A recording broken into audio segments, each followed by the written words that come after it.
names are Candy Minx and Eugene Napick, in case you've forgotten, because we might have forgotten our name. Yes, sorry, it's been a slow podcasting summer, It but has. we have been busy. We have. Well, we had a lot of lifestyle changes, a lot of you've started a new project which we talked about in the past. And Yes, I've made and published 37 videos now. wow, fantastic. It's a And fantastic. I'm really enjoying doing that. Um, it's taking me to places that I don't expect, and I'm having a lot of fun with it. So you're going all around Toronto area, maybe even other parts of Ontario. And your Yes, I blog. did do a video um, from a field trip that I took to an event that the fiddle community just calls Pembroke. Ah, they don't call it the fiddle camp or anything like that. Now, Pembroke is a town in the heart of the Ottawa Valley, Okay. and uh, every week leading up to Labor Day weekend becomes Fiddle Week in Pembroke, and the Riverside Park, just on the edge of town, becomes Fiddle Park. And people come from, well, I met people, guests on our podcast. Charlie and Pat were there, and a fellow from Wisconsin, a fellow from Chatham, two guys came in from Alberta. Mm, People come from all over the place, and there's two things going on. okay. There is Fiddle Park, and that is people show up with their trailers and they set up easy ups, and sometimes, like at Charlie's area, they had 4 easy ups. You know what I mean? Those canopies that you put together. They had 4 Mm, of them lashed together to make like a big area for jams. wow. And so most of the camping areas have a jamming area, and there's all kinds of jams that go on well into the night. But there's also the Pembroke Fiddle and Step Dance Championships, Mm, and they're held in a different facility in town. And that's much more formal. You have to pay to get in, and mm, um, everybody in the different categories play. Usually, you have to play like a jig, a waltz, and a reel. So mm, it's very structured. mm. And our friend Charlie won what he calls the geezer division, the over 65 division, which turned out to be a really challenging group. There were 17 people um, competing against one another. So congratulations, Charlie, for that.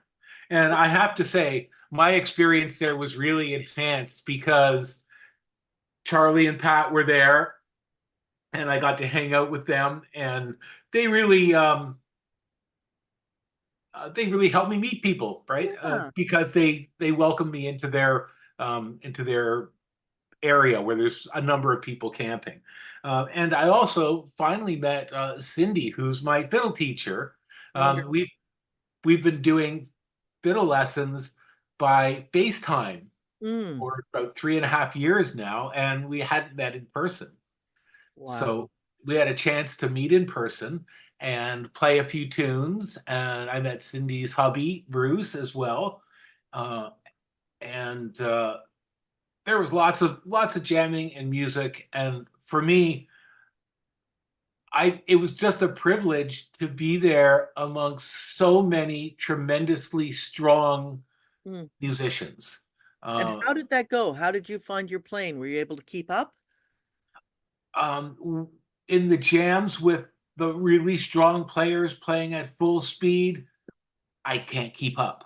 Okay. It's Okay. give me another year, maybe. I don't know. Okay. These guys they're really good and really fast, and um, some of the tunes, I'll know the tunes, but when they're played full speed with 15 musicians, it's really overwhelming, Mm. and it's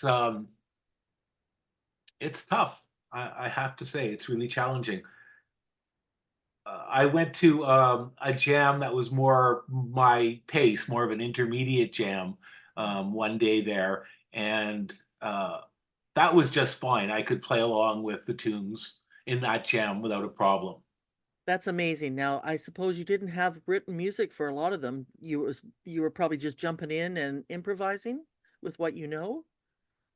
I wouldn't really say improvising, but sometimes I'll know the bare bones of a tune, Yeah. and when everybody's playing it, Yes. it's not too hard to just play along.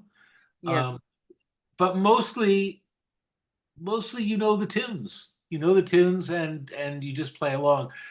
There's not There are some people who will jump in without knowing a tune and be reasonably successful at it. Hmm. But most people know the tunes. There's a lot of musicians who have a tremendous knowledge of just hundreds and hundreds of tunes. It's amazing. It's like I say, it was a privilege to be amongst those people, and to see them at work and to really enjoy um, people playing at a top level together. That's And really I amazing. made a video featuring some really breathtaking performances in some of the jams that I posted as part of my rediscovering my Toronto Yeah. videos, Yeah, because um, I just made it a field trip from Toronto. perfect. So if anyone's interested in seeing what the Pembroke experience was like, go check out that video, and uh, you get a taste of some really fantastic high level jams. Well, I think let's try and put some of those links into our podcast page, so that if you go to the podcast and listen, you can find the link. We'll put it on Facebook again. I know you've shared some, but we'll get some more on the agency podcast because I think people are going to enjoy seeing all this stuff. And that's fantastic. Now, what about the food? What did you eat there? Where did you stay?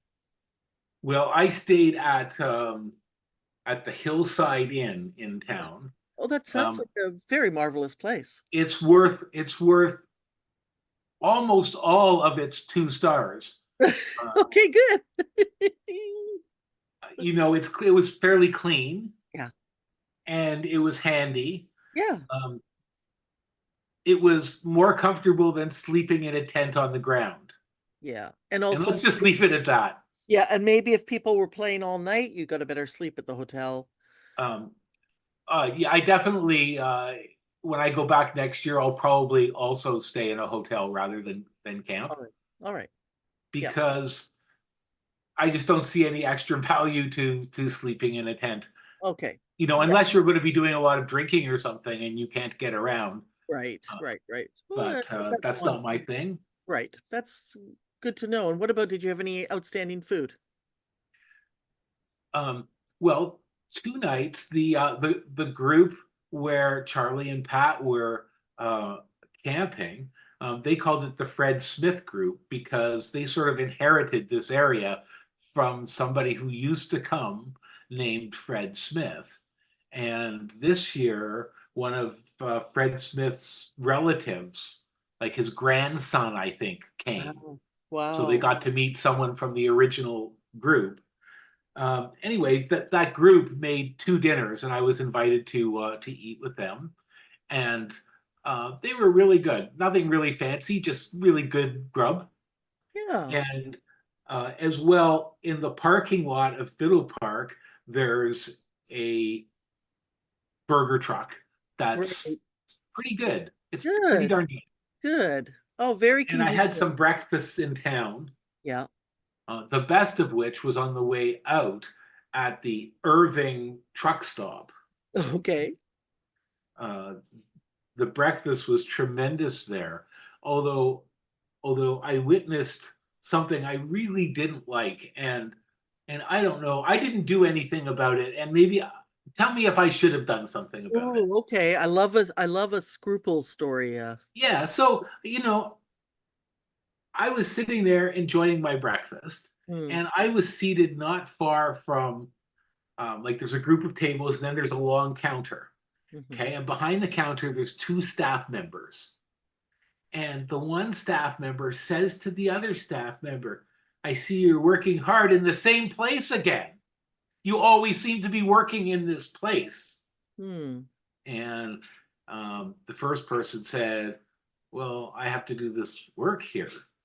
Well, it seems to me you're always doing like the easy work and you're doing it here. Oh. And she was publicly deriding her coworker. Mhm, mhm, mhm, And I thought that's really awful. And if I owned that business, I would hate to see that happening, mhm, you mhm. know? And it just seems so inappropriate. But I thought it's also none of my business. And it only bothered me a little bit. And so I didn't do anything about it. I just let it be.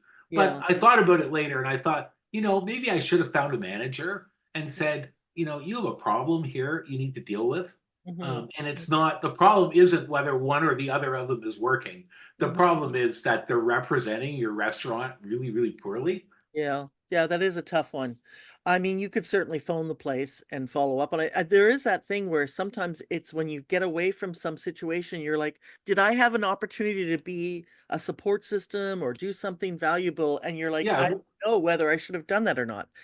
but I I think all I was going to do was cause shit, and well, and yeah, maybe that would help. I don't know. it's hard because sometimes we don't know, you don't always know the whole story. Maybe that other person was really riding, wasn't really a good participant. And shaming isn't nice, but it is a viable form of conflict resolution, and it is a viable form of activism. But it Yeah, but in is in in the public workplace, is it's pretty ugly for the business. it's not good for business. They should have done it on the side. The problem is it's frightening to confront somebody one on one, correct? So that takes a lot of courage too. In a way, it was cowardly what she did by leaning on the rest of the that they knew that person couldn't talk back to them because they were in, one of them was going to follow decorum. Anyway, it sounds like a shitty moment. It was a shitty moment in an otherwise excellent breakfast. Good, good, good, good. Uh, So, and then when I came back from Pembroke, an opportunity came up for me to have a look at some fiddles that were available. Uh, really? and Imagine that. I know, and it seems that I had to go and look out of town, um, and I came home with a new fiddle. Wow, very Uh, good. it I am was not opposed to having a music collection of instruments. I don't know why that would be a problem. I mean, obviously storage, but um, I think what you need in your future is a music room. this this fiddle was made in 1999, Hmm, but had it was made by a fellow named Morley Bell in Ottawa, Ontario, hmm, and it was among a few fiddles. He made 29 of them, and it was among a few fiddles that he hadn't sold. And hmm, when he passed, he they were passed on to his brother, hmm. and it was through his brother that I bought the fiddle. Morley Bell was a really interesting fellow, as it turns out. He was an astrophysicist Wow. in Ottawa. And at one point during his career, he detected the largest molecule ever detected at that time. Wow. So he had a certain claim to fame in the astrophysics, radio astronomy Hmm, world. hmm. And when he retired, he was attracted to making violins because he saw some relationship between physics and the construction of violins, and I suppose there is. Well, we've talked about this in the past. My theory is that the F hole, the rumor of the F hole that it maybe was inspired by peeling an orange in one peel, remember? So That's right, a clementine. I call it the sound of a circle. In fact, my last paper was called The Sound of a Circle, talking about the topology and the idea that that shape is from a circle. So I think that there's some physics definitely in it. Plus, in The Passenger and Stella Maris, Cormac McCarthy's last books before he passed away, there are two physicists, astrophysicists, topologists, and one of them, actually both of them play fiddle or violin, and one of them buys an Amati violin. So it's interesting that that story That's is there. fascinating. Yes. Isn't it fascinating? Yeah. So I didn't know anything about Morley Bell when I bought this Hmm. fiddle. I just played it once and fell in love with it. I just had to I had to have it, and Oh, um, I was very fortunate. It was available at a really attractive price for me, and um, I'm so pleased to be playing it. it's such a great backstory, and it's an historically valuable um fiddle. I think that's very exciting. I love the science guy behind it. It's really Yeah, it's cool. interesting, isn't it? Yes. And So that how it was like his he made fiddles as a retirement project, but made 29 of them. wow, that's a prime number. There's a little math in the number 29 even. Yes, and I think he passed from Parkinson's, so that's probably Oh, what curtailed his oh, fiddle that's making. sad. Yeah, that's sad. But 29 to do in retirement is pretty darn good. I think so. Yeah. So officially, are you allowed or able to reveal how many fiddles you do own? No, no, Oh, that's you're top not allowed secret. to. Yeah. Okay. Well, I know someone who has something like 500 guitars. So, Wow. you know, that's kind of interesting. And, people that like their instruments really like them. So that person has actually GAS confirmed. Yes. Yes, Yes. that's guitar acquisition syndrome, Yes. which is similar to banjo acquisition syndrome, and Right. it seems to be similar to fiddle acquisition syndrome. Sure. But that's what musicians do. They have instruments, right? Yes. And, it depends on the space you have, your lifestyle, and your income, how you might value buying or dropping off or selling off instruments too, right? So, wow. I think you're doing okay so far. There you go. There you go. Oh, Hey, very. have you seen Cowboy Cartel? No, I have not. You must try to see it. Okay. It's we just watched it. It's a 4-part show. It's streaming somewhere in the streamiverse. I have no idea where. Yep. And it's a true crime documentary that's, I mean, it's like real life Ozark.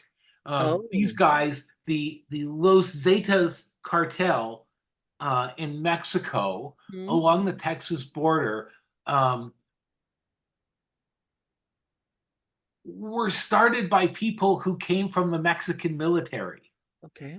And so these guys have, guns and trucks and machine guns, and they're like equipped like an army is Yeah. equipped. Oh. It's really scary. But they have all this money and they need to clean it up. Mm.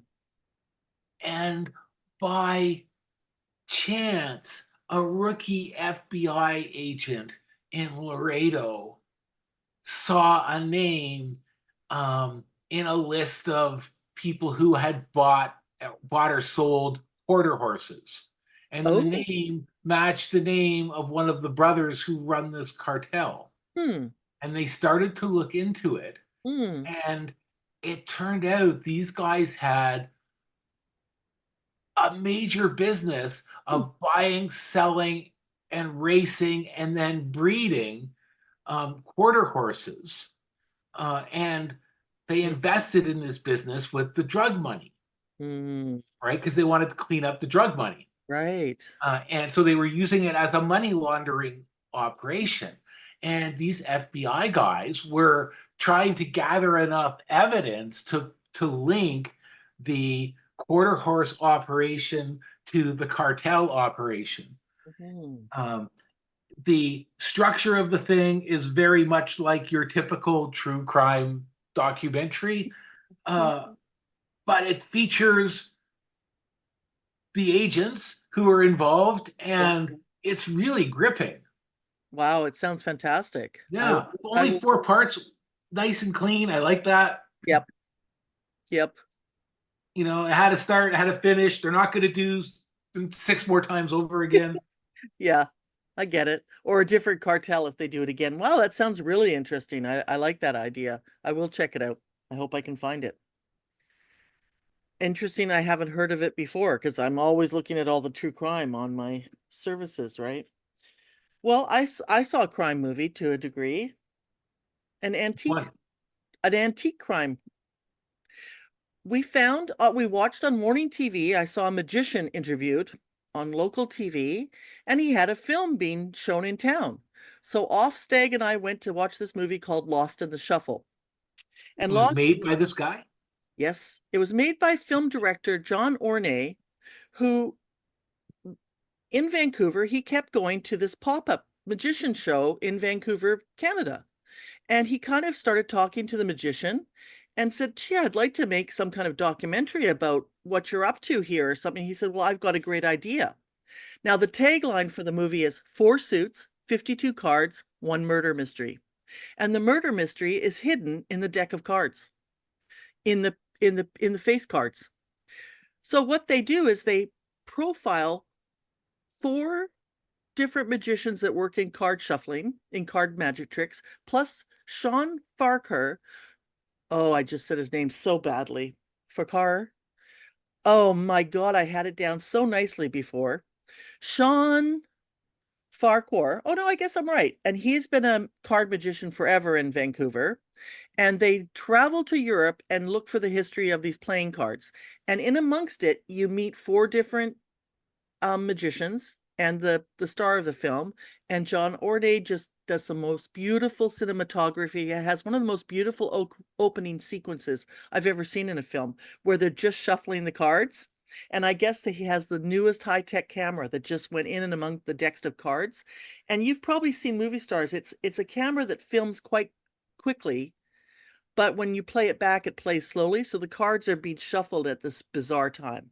Just for the opening sequence, I recommend this film. But what a fun story it was. And they showed it in a magic theater in north side of Chicago, which was a delightful theater with beautiful decor. And I hope I could go see some more magic shows there. So they go to France and they interview historians about the history of playing cards. And it's just so much fun, and it's right up your alley. And it was not released on streaming when we saw it, but it's just been released shortly. They're finding all kinds of ways to release it. One, you can buy a DVD at Walmart. They have it on iTunes, and now I see on their website that you can buy the movie. I didn't check out how much it was, but you can buy it or rent it on your computer to watch. And I cannot recommend it highly enough. It was so much fun, and right up the idea of playing cards, which we all use all the time, and everyone knows playing cards. So it's a lot of fun that right in front of you, if you look at one of the kings, there's a knife behind his neck. And it's part of the decoration of a deck of cards. And they are saying that he did not die accidentally, that he was killed. So it's pretty fun. And they just It sounds follow like fun. this. I just think you will love it so badly. And I think you'll be able to watch it on your computer or your laptop or your iPad very easily.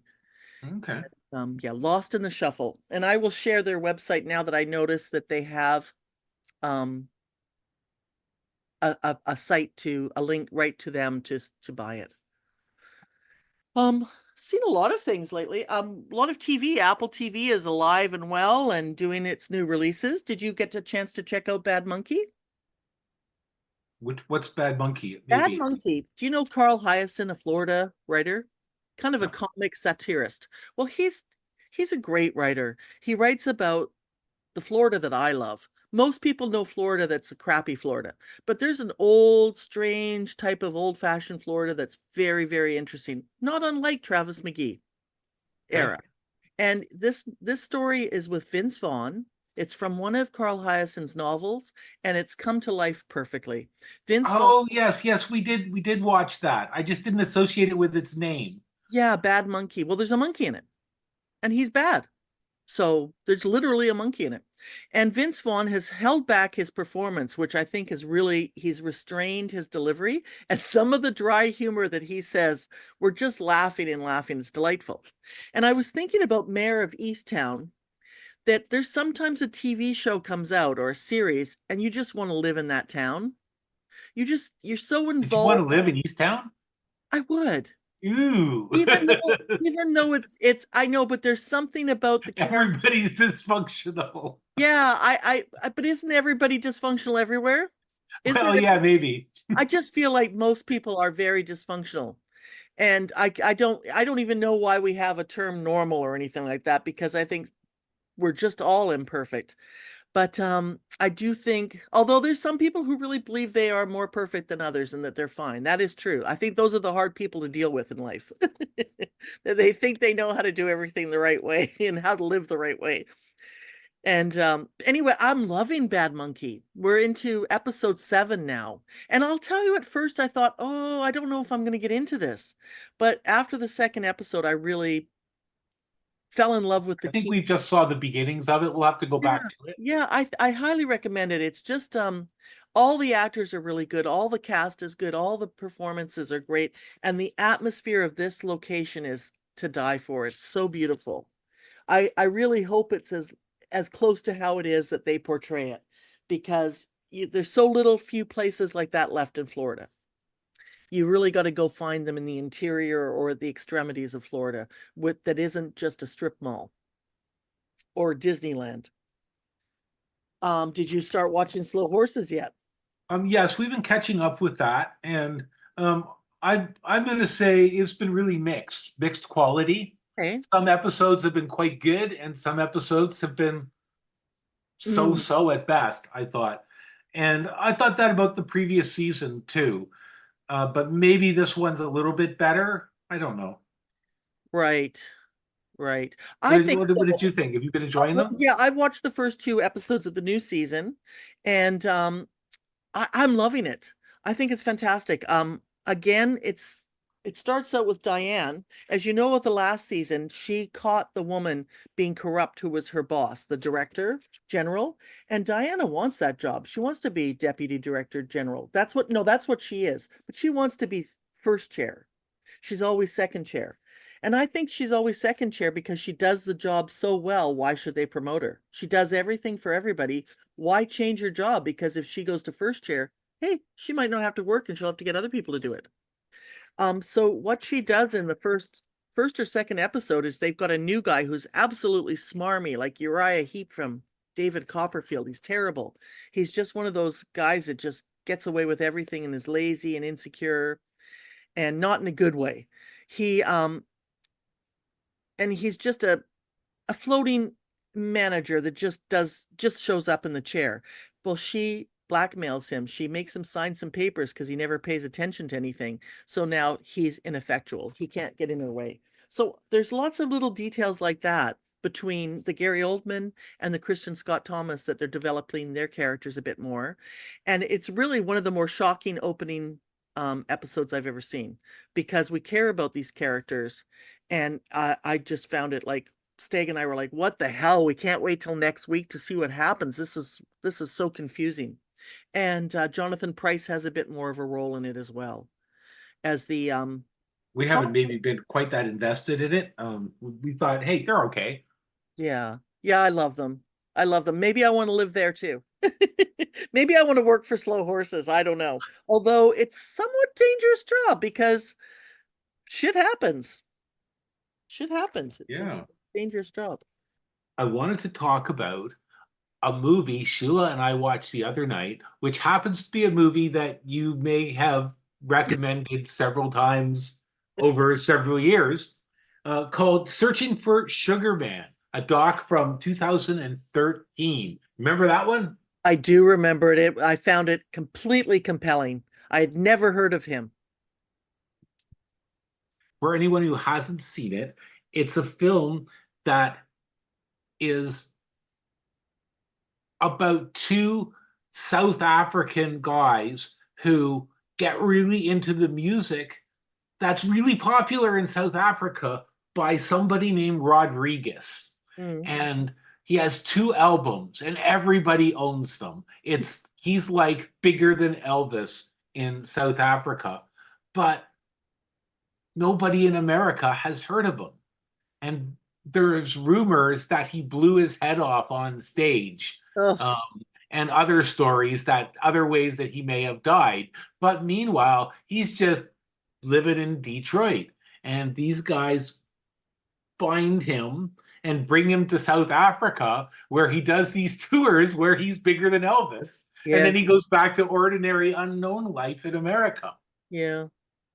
And his It's kids don't even know about who he is, that he had this secret life as a folk singer. a Oh yeah, singer-songwriter. they're like really stunned when they see Yeah. just how popular. Yes. And then one of his daughters ends up marrying somebody that had to do with like a bodyguard on the tour or something That's right. in It's South funny Africa. because the reason he was so big in South Africa, for one thing, was that there had been a word of mouth, people passing records around, which they do, right? Probably from someone in Germany went to South Africa where her family was, and the lyrics to his music were so pertinent to apartheid and to people's Yes. struggles down there that they related to it because it was like a protest music to people in South Africa. And it's hard for us to believe today that anyone in a particular place in the world doesn't know or have access to all the things that you and I have access to in terms of information. But I mean, in apartheid, a lot of information was really restricted. True. And they got these records. They had no idea this guy wasn't popular Right. anywhere And else. I think it also triggers a sense in me when I was watching it of xenophobia almost, for lack of a better word of this, or ethnocentric would be a better word, not xenophobia, it's ethnocentric, that I assume I know about everything. Oh, I think I know about, so if somebody says something new, there's a postmodern urge to say, well, everybody feels that way. Everybody has anxiety. Everybody has a missing musician. When it's not true that we know everybody. We don't know. Just because one person experiences something, we actually may not know about it. It really triggered that in me of a sense of like that there's a whole other world out there that Africa is bigger than all of the countries put inside of it. It's so massive, and we think we make all the pop culture in North America or Europe. It's not true. Well, and in this case, it's pop culture manufactured in America and Correct? forgotten, and that dribbled out, that snuck out somehow. Like jazz, Sure, right? Because jazz didn't really get big until Europe loved it. there was one big aspect of this film, Mm, or one aspect that wasn't covered in this film that was became a harsh criticism of this film mm, after it came out, and the film focused on the story of these two fellows who were trying to find Rodriguez, mm, uh, but it omitted mm. the fact that he had already been rediscovered once in, Ah, of all places, in Australia in the interesting. 70s. He was super popular in Australia. And I think in 79 and 81, Rodriguez Mm. those toured Australia, and the shows were big and sold out and popular and all that stuff. Uh, but the criticism really was that watching the film, you would think that he was living in total obscurity in Detroit, and would have continued to have been in obscurity had the South Africans not discovered Ah, him, yeah, yeah. right? Because they just sort of like conveniently left aside the previous rediscovery story. Well, that's interesting. Yeah, because I did not know that. I'm not sure why that's a criticism. It would have been very important to have at least mentioned it. That I think they should have mentioned it. we should have said, by the way, this has happened before. But again, it's that same part where we assume that it's so interesting to find out that there's subcultures everywhere in the world. There's movements everywhere in the world that don't necessarily come to us in Canada or United States that we don't even know about. So I think it almost underlines the story of the movie they did make in a weird way, was that even they had a blind spot, if you Sure. will. So it really it makes the case for it being so, and you're right, it probably is pre-internet. Um, but still, I bet there's lots of stuff that we don't look at young people who are doing their own things on social media. We don't have any clue. They would not be even caught dead on Facebook or Twitter or X or even Instagram anymore. That's boring for them, right? They're on TikTok or other platforms that we're yet to hear about. So it's still happening even in social media generationally. Yeah, it's such a good story because I love the idea. What's weird is that his kids must have been very young in 1980, 81. Maybe that's why they didn't know that he had that insurgence. Is that the word? Or a resurfacing? I don't know what the word is. Resurgence, Is that resurgence? resurgence, maybe. Yeah, okay, yeah. Maybe they didn't know. Maybe they were young by then. I mean, it seemed as if they had lived apart anyway, his family, but they came together to do the tour to South Africa and see that their dad was bigger than Elvis, and he was a bit like a Bob Dylan songwriter in a way. In a way, his I guess in that his lyrics were socially conscious, Mm-hmm. written in the 60s, Hmm. and they were performed. What did you think of the music? I thought it sounded like Dylan or folk music. I thought it sounded very much like any folk. If you blindfolded me, I would have said, "Yeah, that sounds like a peer to Joni Mitchell, Joan Baez, and Bob Yeah. Dylan." I did. I was thinking Leonard Cohen, Oh, Leonard Cohen, that fits for me too. Yeah, yeah, um, in that he has this big, deep voice yes. that is somewhere between spoken word and singing, much Hmm. like Leonard Cohen and much like Bob Dylan and, a whole generation of, what my friend Mike calls guys who can't sing. He says, Eugene, Right. you like all the guys who can't sing. It's like, Yeah, well, yeah, maybe that could be. and that is part of the blues tradition. Yeah. Not true that they can't sing. They have a very self-identifying voice They style. just have it's a different language. Yes, yes. Hi, Uh, Mike. You're and listening. so the vocals are placed over um, a backdrop that features a lot of single note playing, Hmm. um, and a lot of orchestral stuff in the background that has a kind of clarity and crispness which goes along to the clarity and crispness of his deep voice. Hmm. I found it to be strangely compelling. I didn't want to like his music, but Really? Why did you feel that you didn't want to like the music? I don't know. I How don't know, is this but I so was just psychologically initially just interesting? unattracted to it. Uh, Oh. but I found that I kind of liked some of the music anyway. Hmm. You know what's You funny know, is that I can't think of since seeing that, but I don't listen to a folk radio. It's not like I'm listening to a station, but I wonder how much airplay he gets on a generally, or maybe there's not folk radio, but you know how college radio stations or some radio stations will have 2 or 3 hours of folk music or jazz or genre. I wonder how much play he gets in uh, North America. and how much play he gets now compared to before Correct. the film, Correct. before Correct. 2013. Yeah. I have no idea. I don't I either. believe that at least one of the songs that I heard in the movie I recognized. Ah. So at some point there must have been radio play. Yeah. Yeah.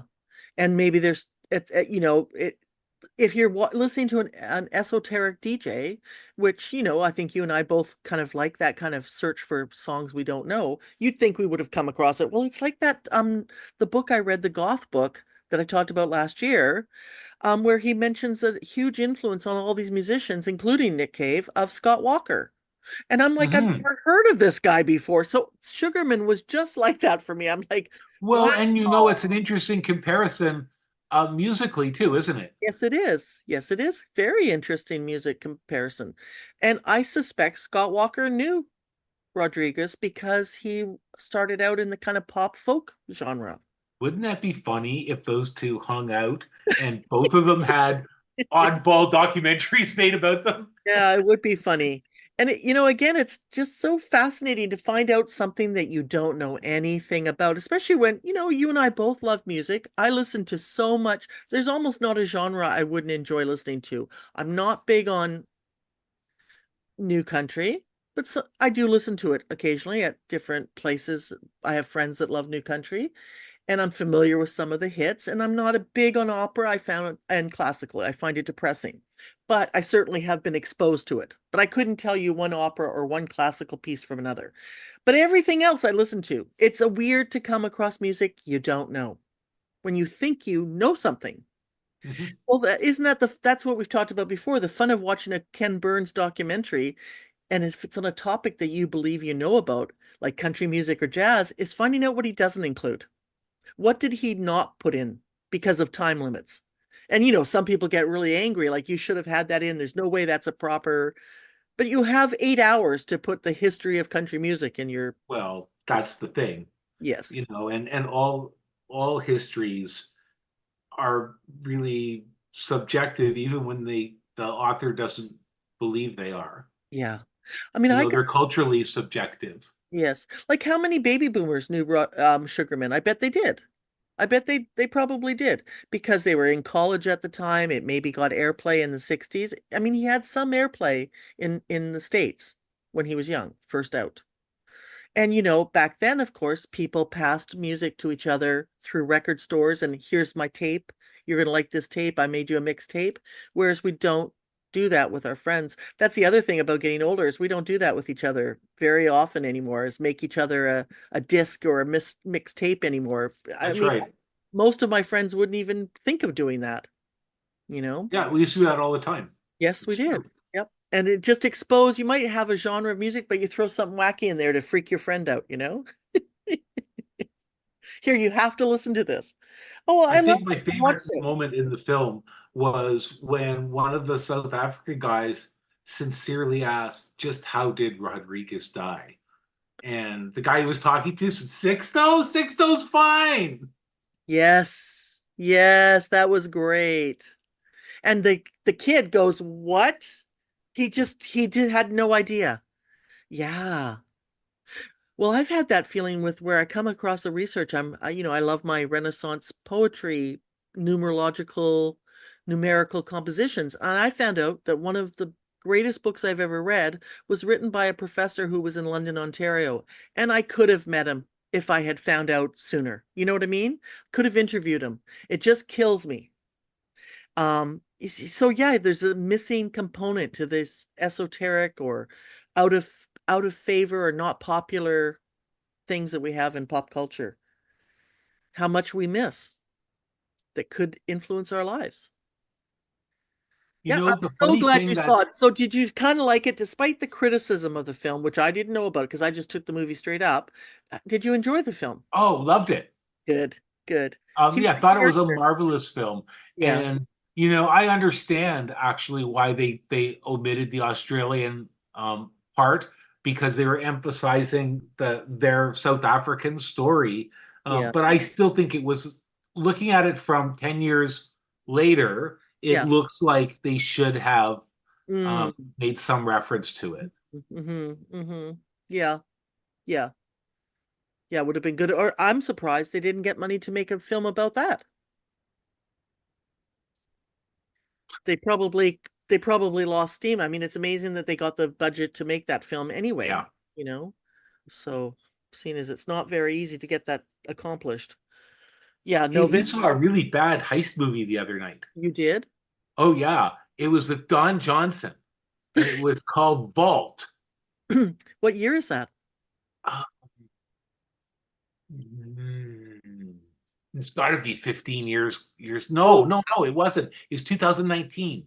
oh wow. Yeah, it was 2019, and it was a story about these guys who rob a furrier's, and in behind the furrier's is a bank vault place that's owned by the mafia.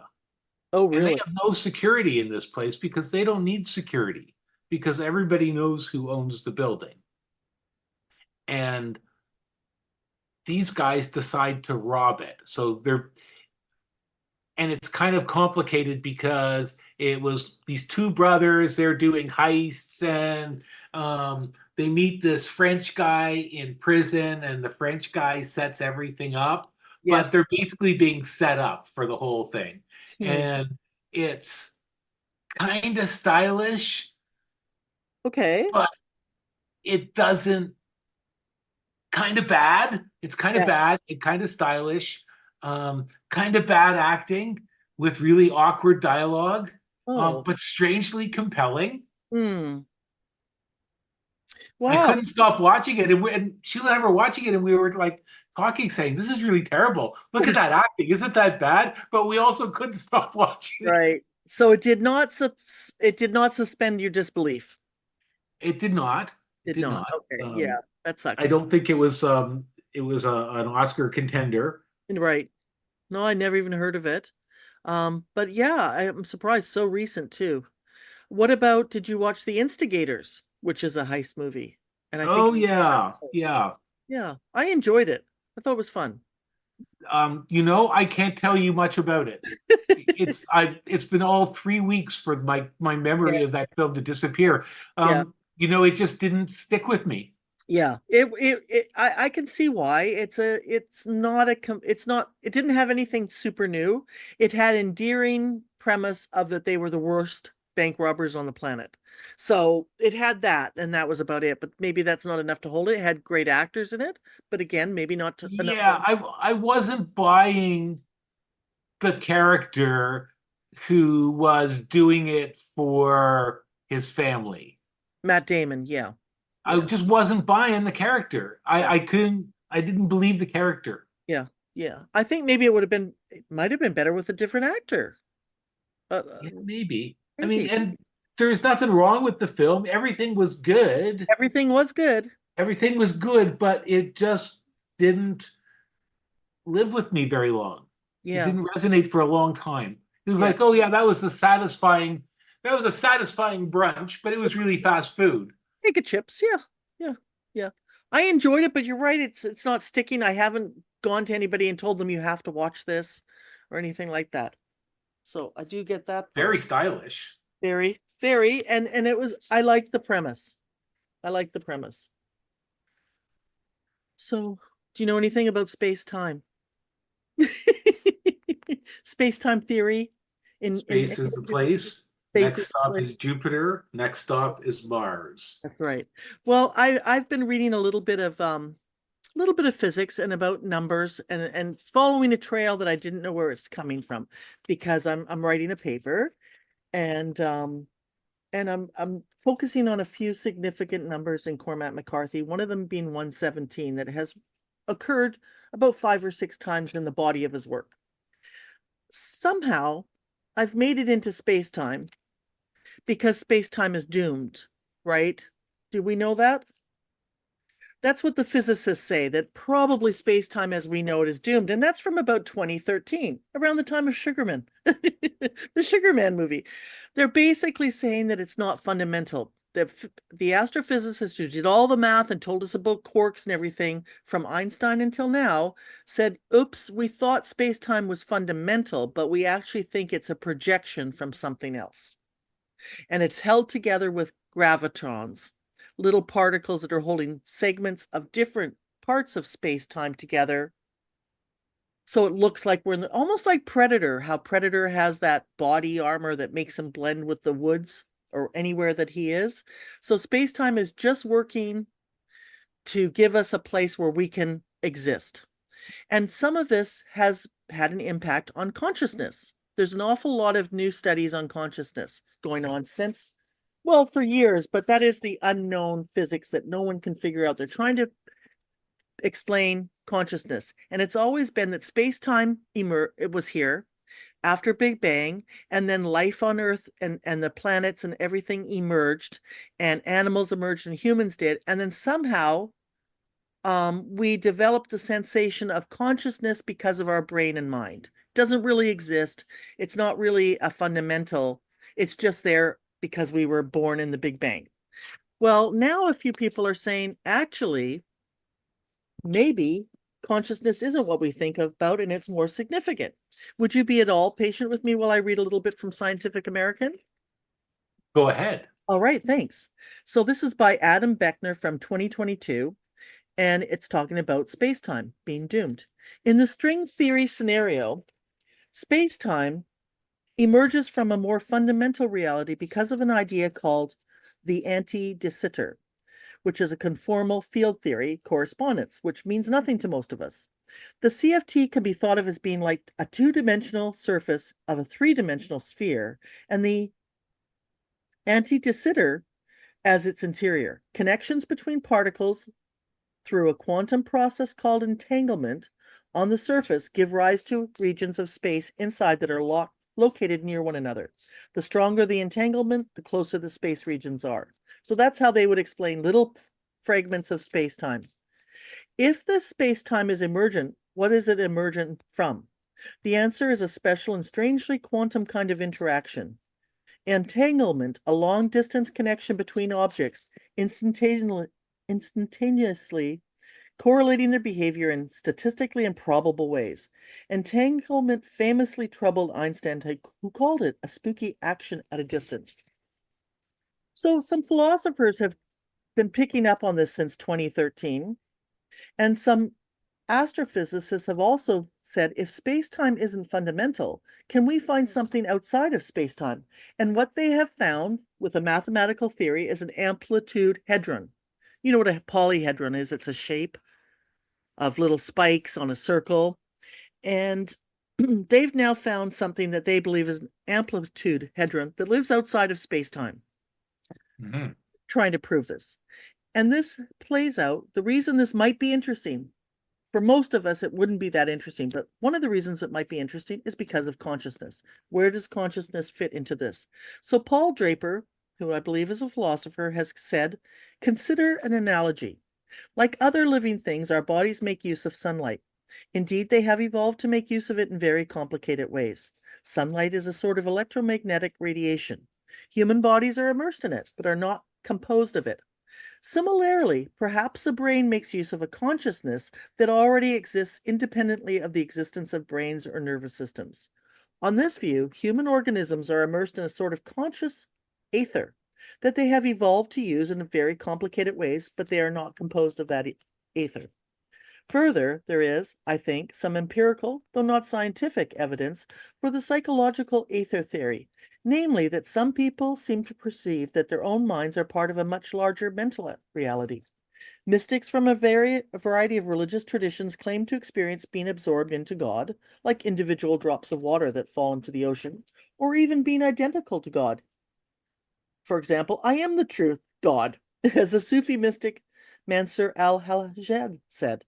Could it be that when they meditate and successfully extinguish or repress all or almost all of the many states of consciousness that ordinarily clutter our mental landscape, they manage to get a glimpse of a larger mental horizon that is normally hidden from view?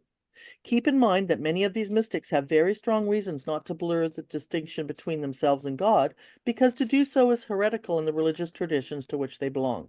This makes it more likely that how they describe their experiences is accurate.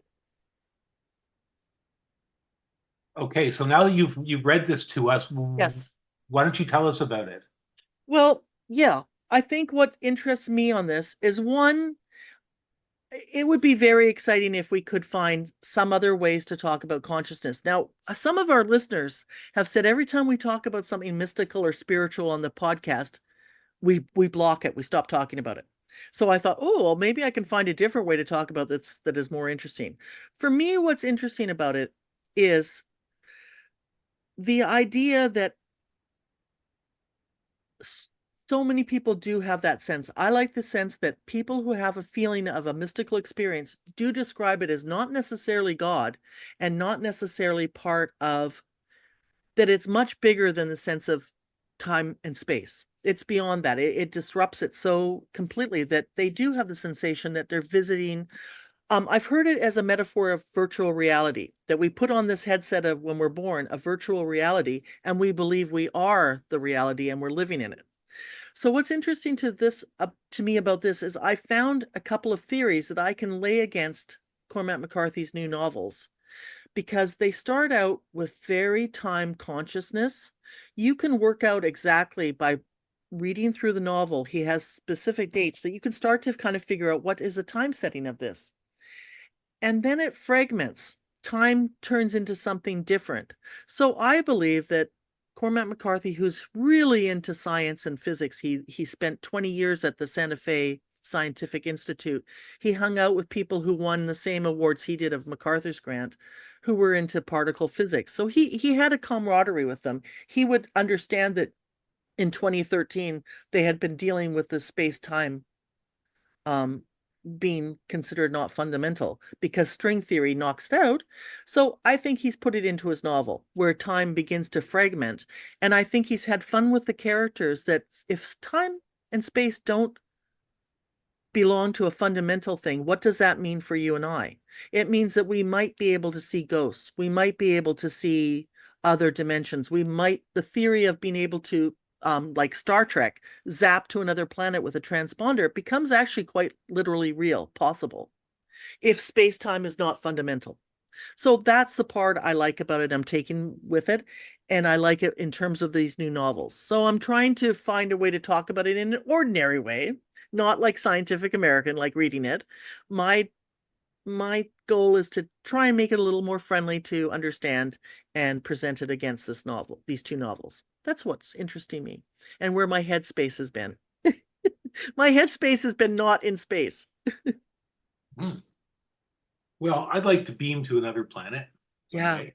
Yeah, or Fun. just beam to Pembroke. You don't have to drive.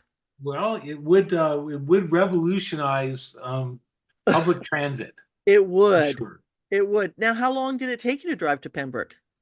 Well, it's a 4.5 hour drive, and I did it in just under 6, There you go. That's not so bad. because I stopped in Norwood for a burger and fries, a cheeseburger and Nice. fries, and it Nice. was pretty good. And I relaxed for a half an hour, and then I poked my way up there. It's quite a beautiful drive through the Ottawa Valley, you know. I bet. I bet. Yeah. And how was your weather? Because this summer has been pretty grueling for temperature. There was one evening where there was enough rain that it pretty much stopped the proceedings around Mm, about 10:30 or 11 o'clock. mm, It got cold and blustery, and it was hard to keep the instruments dry. mm. So people pretty much went someplace dry. Right. But mostly the weather was really nice. It Good. was sunny. It was pleasant. Yeah. Good weather to sit around in a circle and jam. Yeah. Very good. Very good. I love it. I And also had a chance to meet a number of players from Quebec, mm, uh, marvelous players, and they know so many tunes. So many of the players that I met know so many tunes. It's just wow. staggering, Yeah. because I realized that if I want this job of playing the fiddle, Yes. I have to learn all those tunes too. Yes. Yes. And I think you learn faster when you're playing in a group in a jam, to be honest with you, and you've got all of those things to add to your memory, maybe. It would be great if you could find more jam situations or more Uh, people yeah, to I play think with. in a regular jam situation, I would agree you learn faster. I found that the experience at first was overwhelming, I bet. and it was certainly humbling, Yeah. Yeah. and there were times when there would be a group of players playing a tune that I knew, Mm, but when I tried to play it with them at speed, I would fall off. I yeah. wouldn't be able to keep it going. And it's really, I just need more time with some of these tunes. Yeah. Yeah. The Yeah. This fiddle business is not easy. It's not for the faint of heart. Mm. No. Yeah, because it's not just knowing the songs, it's knowing how to move through them with your fingers, right? I hope we're going to have a new intro soon one of these days with all this practice for Oh, you think I should record a fiddle I intro? do Maybe I'll think do so. that. I do think That's a so. As soon as you feel ready, as soon as I don't want to push you or nag you, when you feel comfortable. Yeah, okay. I'll think about Really that. fun. I think that'd be very exciting. I hadn't considered it. Have you But ever done anything like played over the banjo on a recording on guitar um mixer? You know what I mean? Like you could play the banjo and play over top of it. Have you ever done anything like that? Play with yourself? Like Prince? on recordings, no, I haven't messed with Yeah. recordings. Oh, okay. Yeah. Really, except in the most rudimentary filming of video. Yeah. Uh, that's it. Hey, I did see, related to fiddlers, an interesting free film, an NFB film. It's Hmm. it's an old one. I don't know what year it's from, Hmm. but it's kind of related in a way to Searching for Sugar Man, which has this kind of cross cultural thing happening with South Africa and Detroit. Ooh. Um, in Fiddlers of James Bay, it goes back to a time when the Cree living in James Bay were visited by Scots from the Orkney Islands. Hmm. And the Scots would come every year, and some of them settled and they intermarried. And there's Cree, and I don't know if they call themselves Métis or if there's another name. Okay. I thought Métis was First Nations and French, or maybe it's First Nations and European. Hmm. Uh, in any case, there were the the people from Orkney, the sailors from Orkney stopped coming Hmm. something like 150 years ago, Right. um, and so their descendants, um, after intermarrying with the First Nations people, are living with the idea of Scotland as a memory, or almost as a concept more than a memory, if you Hmm. know what I mean. In that they're playing music that in some cases is no longer played in the Orkneys because it's older, Hmm. right? They're not playing what they're playing in the Ah, Orkneys now. They're yeah, yeah, playing what they yeah. played back then in the Ah, Orkneys because yeah. that's what they were taught. That's the musical legacy they were given, and that's what this concept of Scottishness I through love it. music. So the this orchestra, fiddle orchestra in the Orkneys, invited two of these James Bay Cree fiddlers to come visit them in the Orkneys. And they had never gone anywhere, and they spoke very little English, and they were welcomed by these Scottish fiddlers. And after a day of messing around, trying to play music with one another, Yeah. they were able to do a concert together. Some featuring each of them playing, and some with them playing together, playing this older music from the Orkneys that the the people from their past shared with the people in James Bay. So Wow. fascinating cultural mix up, Yeah. mash up, if you will. Yes. Really a beautiful little film. Just a short film. It's not that long, maybe I love half it. hour. It's It well rem worth seeing. it reminds me of a theory that there's a region in Canada where it's argued the original Shakespeare vernacular and accent has been preserved because there was no exposure to other accents. So I love that. And it's that, you know, you're in an extreme area where you're not getting exposed and losing. You're able to preserve things. That's pretty cool. Sounds like a Yeah, really I cool think put that online. also Cape Breton in Canada, Ah, they were able to preserve some very, in a very pure sense, some of the Scottish music that was given to them. yeah, the archaic stuff didn't get yeah, assimilated. That's so interesting. Was that on were you able to find that streaming? We can share that maybe? Oh, that's a National Film Board production. So if you search Fiddlers of James Bay NFB, it'll come up and you can watch it for free. Okay, I will, and we'll share that link. That sounds really cool. Very, very cool. I hope we can get people to watch Lost in the Shuffle. I can't wait for you to watch it so we can talk about it. I mean, it's got your name on it. And you know what? It also ties into my probably shouldn't even say this, I don't know, but part of what I'm doing on this paper, because I'm always talking about calendrical stuff embedded into literature like Spenser and Shakespeare. And the sonnets, they put math into to these things, and I believe Cormac McCarthy is too. But one of the great examples, instead of a stupa, Eugene, is a much simpler example, is the embedded calendrical patterns in playing cards. 52 cards, 52 weeks of the year, four suits, four seasons, 13 Yeah. um 13 uh cards per suit. That would be half the moon cycle, right? So you can use the deck of cards as a calendar. And in fact, the tarot cards also do that. It's just a Fascinating. complex. Yeah. Yeah. And you can play canasta.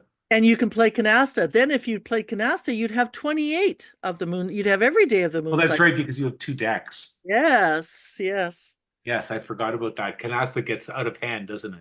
It does in a wonderful complexity.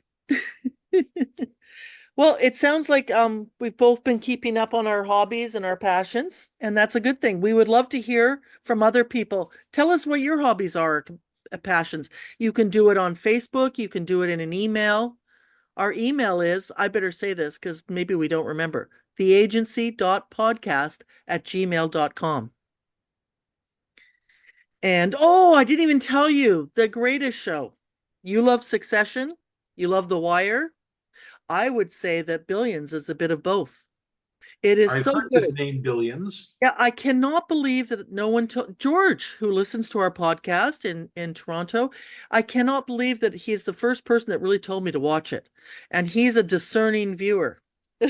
Unlike me, who I'll watch anything that I Who, emotionally enjoy. where is it streaming, Candy? It's streaming on Crave and on Paramount Plus. Okay. I believe that's what it's streaming on in Canada. And boy, is it good. I mean, it's Paul Giamatti. How can you go wrong? Damian Lewis, who is from Homeland, an incredible British actor. He's playing basically Paul Giamatti is playing the Attorney General of New York City, and he is at war Oh, with we've Bill. seen this. This has been around for a while. Oh, it's been out forever. It's been Oh, out yeah, we've seen forever. this. Oh, you I have? thought this was a Okay. new production you were Not talking at about. all. Not at all. It's an old show from Oh, about yeah, five, yeah, yeah, yeah, eight yeah. years ago, if anything. Oh, yeah, Sheila was right on top of this. Oh yeah, it's so good. Well, nobody told me to watch it, but I certainly have. We're down to the last two episodes, last two seasons now. I cannot believe the writing is so good. It's like The West Wing, like The Wire. The characters are so strong and endearing and annoying and horrible all at the same time. So good. Definitely was a topical TV show for its time, and it still holds up even these many, like I'm watching it now 8 years later. So that's an oddball assortment of recommendations we have for you Correct. all Correct. today. Let us know if you watch some of them, and if you watch them and hate them, you can throw eggs at us. Yes. And if you love them, what can they do if they love them? They love them. Just email us or find us on Facebook and make a comment. And we're going to share a lot of content on Facebook this week. And we'll be back at you pretty soon. We've survived the summer, and we got lots more to talk about. Definitely. All right. Bye.